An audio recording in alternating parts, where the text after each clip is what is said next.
Assalamualaikum warahmatullahi wabarakatuh. Perkenalkan, nama saya Novia dengan NIM 20650012. Baik, di sini saya akan menjelaskan tentang manajemen lingkup proyek. Baik, langsung saja. Manajemen lingkup proyek. Lingkup mengacu pada semua pekerjaan yang terlibat dalam menciptakan produk-produk dari proyek dan proses yang digunakan untuk menciptakannya. Hasil adalah produk yang dihasilkan sebagai bagian dari suatu proyek, seperti perangkat keras atau perangkat lunak, dokumen perencanaan atau notulen rapat. Manajemen lingkup proyek mencakup proses-proses yang terlibat dalam mendefinisikan dan mengendalikan apa yang disertakan atau tidak dalam proyek. Proses manajemen lingkup proyek.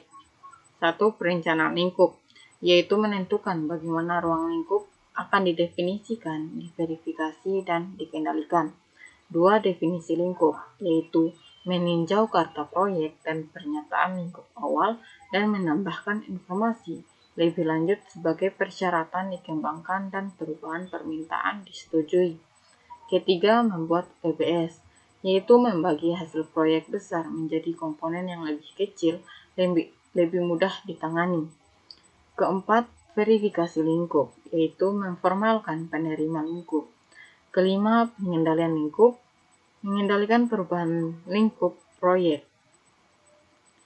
Perencanaan lingkup dan rencana manajemen lingkup. Rencana manajemen lingkup merupakan dokumen yang mencakup deskripsi tentang bagaimana tim akan menyiapkan pernyataan lingkup proyek, membuat WBS, memverifikasi selesainya hasil proyek, dan mengendalikan perubahan terhadap lingkup proyek. Masukan utamanya mencakup karta proyek, pernyataan lingkup awal, dan rencana manajemen proyek. Definisi lingkup dan pernyataan lingkup proyek.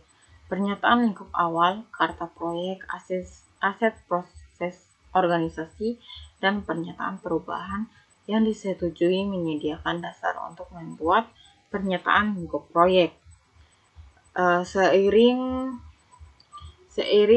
waktu, ruang lingkup sebuah proyek harus menjadi lebih jelas dan lebih spesifik. Penetapan lingkup proyek lebih jauh. Membuat work breakdown struktur atau WBS. WBS merupakan pengelompokan pekerjaan proyek yang berorientasi pada hasil yang menetapkan lingkup total proyek. WBS adalah dokumen dasar yang memberikan landasan bagi perencanaan dan pengolahan jadwal proyek, biaya, sumber daya, dan perubahan. Dekomposisi merupakan pembagian hasil proyek menjadi bagian-bagian yang lebih kecil.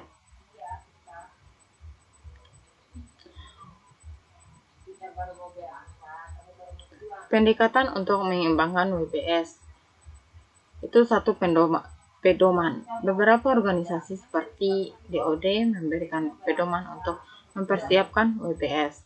Pendekatan analogi, meninjau WBS proyek-proyek serupa dan menyesuaikan untuk proyek Anda. Pendekatan top-down, yaitu melalui dengan item terbesar dari proyek dan pecahlah. Pendekatan bottom-up, mulailah dengan tugas-tugas khusus dan merangkumnya. Pendekatan mind mapping, menulis tugas di format non-linear dan kemudian membuat struktur WBS.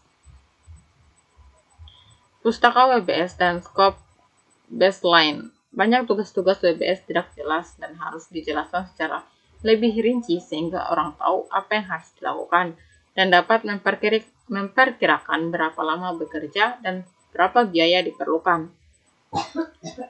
Pustaka WBS merupakan dokumen yang menggambarkan informasi rinci tentang tiap butir WBS, lingkup proyek yang disetujui dan WBS-nya, serta pustaka WBS membentuk scope baseline yang digunakan untuk mengukur kinerja dalam memenuhi sasaran lingkup proyek. Verifikasi. Sangat sulit untuk membuat pernyataan lingkup dan WBS yang baik bagi suatu proyek. Bahkan lebih sulit lagi untuk memverifikasi lingkup proyek dan meminimalkan perubahan lingkup. Banyak proyek TI yang sengsara karena scope creep dan verifikasi lingkup yang buruk. Pengendalian lingkup. Pengendalian lingkup melibatkan pengendalian perubahan terhadap lingkup proyek. Sasaran pengendalian lingkup adalah untuk mempengaruhi faktor yang menyebabkan perubahan lingkup, memastikan bahwa perubahan diproses berdasarkan prosedur yang dikembangkan dan sebagai bagian dari pengendalian perubahan. Mengelola perubahan ketika terjadi. Varians adalah perbedaan antara rencana dan kinerja. Rangkuman. Manajemen lingkup proyek mencakup proses-proses yang diperlukan untuk memastikan bahwa proyek melakukan semua pekerjaan yang diperlukan dan hanya pekerjaan yang dibutuhkan untuk menyelesaikan proyek dengan sukses. Proses utama mencakup perencanaan lingkup, definisi lingkup, pembuatan WBS, verifikasi lingkup, dan pengendalian lingkup. Mungkin itu saja yang dapat saya jelaskan pada video kali ini. Jika ada kesalahan, mohon dimaafkan. Sekian dan terima kasih. Assalamualaikum warahmatullahi wabarakatuh.